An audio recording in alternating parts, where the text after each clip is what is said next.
Hello बच्चों, चलिए प्रश्न को समझते हैं। प्रश्न है, आदर्श विलयन के लिए किसका मान शून्य के बराबर नहीं होगा। तो बच्चों, सबसे पहले हम प्रश्न की मुख्य अवधारणा को समझते हैं कि प्रश्न की मुख्य अवधारणा क्या है।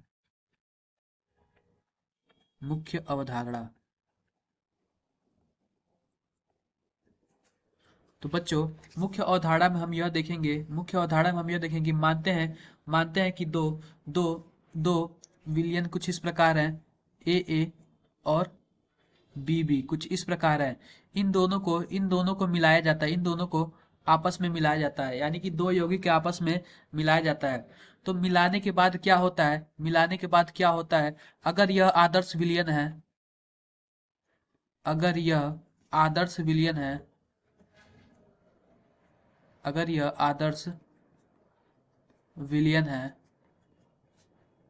है तो जो जो इंथैल्पी मिलाने के पहले होगी वही इंथैल्पी मिलाने के बाद होगी। इसका मतलब जो इंथैल्पी में परिवर्तन आएगा वो जीरो होगा, इंथैल्पी में कोई परिवर्तन नहीं होगा।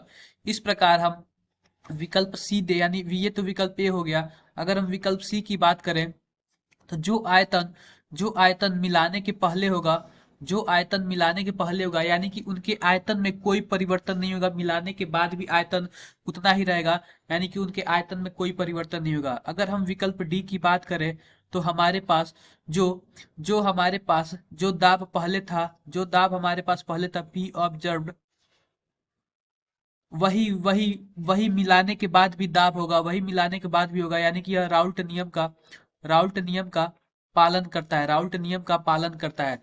और इस प्रकार विकल्प बी की बात करें तो जो एंट्रोपी होती है, जो विलयन की एंट्रोपी होती है मिलने के पहले और मिलने के बाद, वो एंट्रोपी दोनों अलग अलग होती है, यानी कि यह जीरो के बराबर नहीं होगा।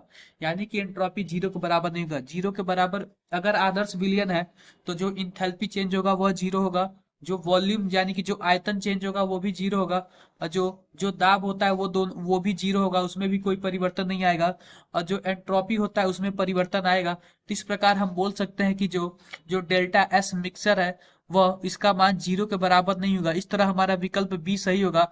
आशा करते हैं बच्चों की आपको मुख्य अवधारणा के आधार पर प्रश्न समझ आया होगा। धन्यवाद।